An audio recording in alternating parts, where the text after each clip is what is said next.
Salon हमारी community का है, हमारे लिए है, तो हम उस चीज़ को प्रमोट करें जो हमारी है। तो दैट्स वाई हम लोगों ने तड़ावा नाम रखा। अस्सलाम वालेकुम। जब भी आप किसी सिग्नल पर ख्वाजा सराहों को या ट्रांसजेंडर्स को या उर्फ़ आम में जिन्हें आप हिजड़ा कहते हैं उनको भीख मांगते हुए दिखते हैं तो आपके ज़हन में क्या आता है? पहला सवाल आता है यार ये कोई काम क्यों नहीं करते?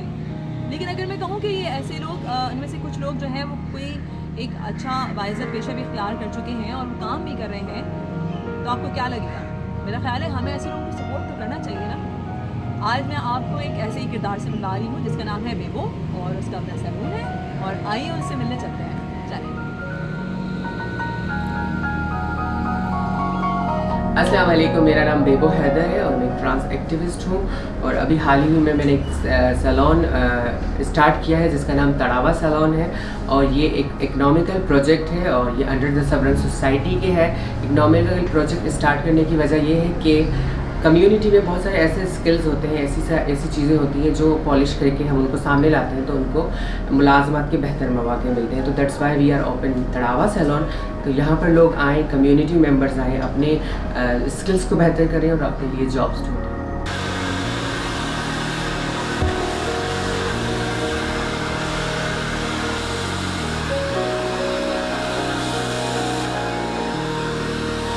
तो मैंने जब सैलून स्टार्ट किया था, काम करते करते फिर मैं जनरल सेक्टर में आई, सोशल सेक्टर में अपनी कम्युनिटी के बारे में मुझे पता चला ये भी प्रॉब्लम्स होती हैं, ये भी प्रॉब्लम्स होती हैं। तो उसके बाद मैंने अप्लाई किया और मैंने एक इंटरनेशनल एनजीओ को ज्वाइन किया एज ए DSC कोऑर्डिनेटर। और वो एनजीओ थी नाज पाकिस्तान, लाहौर में। और मैं लाहौर मूव हो गई, तब मुझे हेयर कट की ज़रूरत पड़ी। ये एक स्पेशल बात है जो अब मतलब सैलून खोलने की वजह ये है।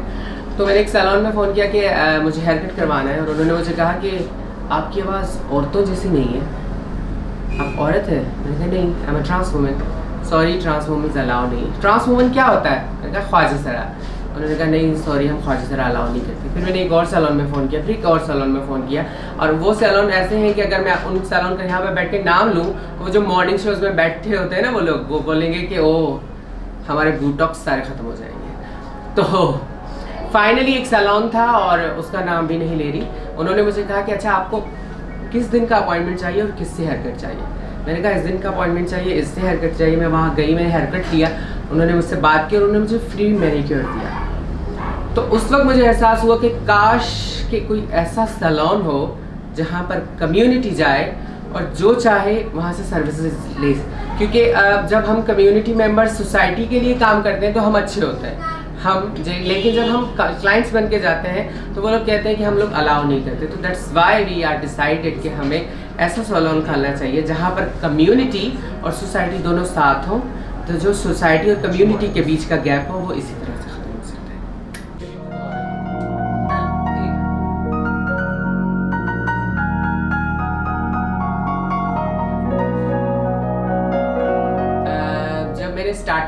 स्टार्टिंग से पहले की बात बतानी है। जब हम शॉप्स देख रहे थे सैलून के लिए तो बहुत सारी जगहों पे हम गए और स्टेट एजेंट को कहते थे नहीं हम लोग आपको नहीं दे सकते because you are transgenders.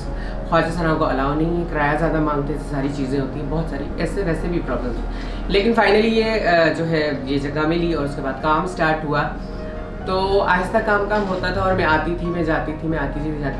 Final हो गया था तो मैं आके स्टार्ट कर दिया। और मैंने सिर्फ इसलिए स्टार्ट किया कि यहाँ के लोगों को सेंसिटाइज कर सकूँ कि ये एक ख्वाजा सराहों का सैलून है जहाँ पर ख्वाजा सरा आएंगे और अपनी सर्विसेज लेंगे। तो कुछ दिन में आती रही तो मैंने ये कुछ लोगों ने कहा कि भाई ये ख्वाजा सरा है, ये क्या करेंगे, यहाँ पर क्या होगा क्या नहीं होगा, यहाँ पर फैमिलीज़ होती हैं, ख़ानदान रहते हैं, ये एक अच्छा एरिया है, यहाँ पर सारा ख़राब हो जाएगा, लोग आएंगे जाएंगे। तो अजीब अजीब से जुमले कसने लगे ना कि पता नहीं क्या होगा।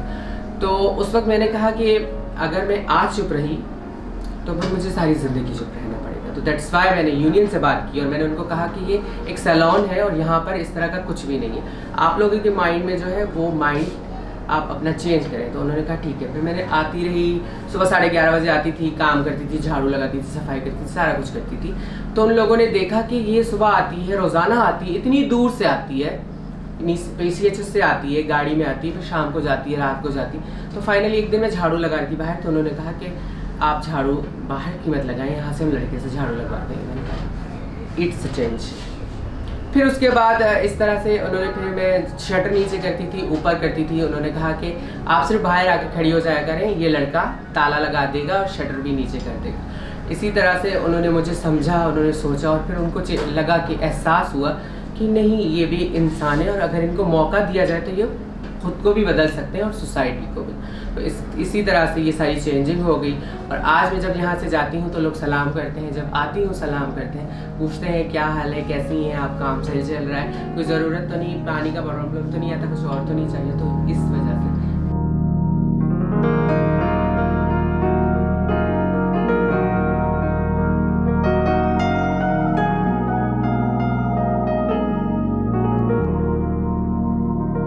जब हमें काम नहीं मिलता, हमारी कम्युनिटी को काम नहीं मिलता, उसकी वजह भी सोसाइटी ही है। बिकॉज जब हम लोग पढ़ने जाते हैं तो वहाँ पर हमारे साथ हिरासमेंट होती है, वहाँ पर लोग हमें जुमले कसते हैं, छेड़ते हैं। तो उसकी वजह से जो है हम अपनी पढ़ाई कंप्लीट नहीं कर पाते और दैट्स वाई हम लोग पढ़ाई छोड़ देते हैं। और वो पढ़ाई छोड़ी हुई हमारे लिए आगे इतनी प्रॉब्लम हो जाती है, या तो हमें डांस करना पड़ता है, या हम बेगिंग करते हैं, या हमें सेक्स वर्क करना पड़ता है। देखिए, कम्युनिटी के साथ ये एक बहुत बड़ा इशू भी है और सोसाइटी के साथ भी इशू है कि जब कम्युनिटी मेंबर अगर कहीं काम करता है, वर्क प्लेस में जाता है, वहाँ पर वर्क प्लेस हिरासमेंट होती है और वहाँ पर भी उनके साथ सेक्स किया जाता है। वो पूरा महीना वहाँ काम करते हैं और वो सेक्स भी करते हैं लोग उनके साथ। तो कम्युनिटी कहती है तो हम अगर वही चीज़ वहाँ पूरा महीना करके गए तो हम बाहर क्यों ना करें, फर्स्ट थिंग। और सेकेंड थिंग इज़ कि लोग जो हैं, लोग इस बात को एक्सेप्ट नहीं कर पाते, लोग इस बात को समझ नहीं पाते कि ट्रांसजेंडर जो है वो इंसान है। क्योंकि जब तक खुद इंसान खुद को किसी और की जगह पे नहीं रखता तब तक आप महसूस नहीं कर पाते कि क्या चीज़ है। तो मुझे लगता है कि आपको सोचना चाहिए, गाड़ी में अंदर बैठ के अगर आप ट्रांसजेंडर कोई दरवाज़ा बजाता है, खिड़की बजाता है और आप उसको 10 रुपये देती हैं और उसको 10 रुपये देने के बजाय आप उससे ये पूछें कि तुम्हारे साथ क्या मसला है, तुम क्यों भीख मांग रहे हो, क्या तुम पढ़े लिखे हो या नहीं। मैं जिस तरह से मैंने स्टार्ट किया था, मैंने जिस सैलून से स्टार्ट किया था वो एक बहुत बड़ा सैलून है, वहाँ पर बहुत सारे प्रॉब्लम्स हुए थे और मेरी ऑनर को कहा कि इसको निकाल दें, इनके हाथ से खाना पीना, देखना, पानी पीना हराम है। तो उन्होंने कहा नहीं, मैं इसको आज निकालूंगी तो ये कल किसी सिग्नल पे खड़ी होकर भीख मांगेगी और तुम लोग कहोगे कि तुम लोग कुछ काम नहीं करते। तो जब ये काम करना चाहती है उसे काम करने दो। तो मौके फराहम नहीं होते, मौके दिए जाएँ ट्रांसजेंडर्स को, उनको इंसान समझा जाए तो हर चीज़ बेहतर होगी, जैसे एक औरत और मर्द के लिए। अच्छा ठीक है।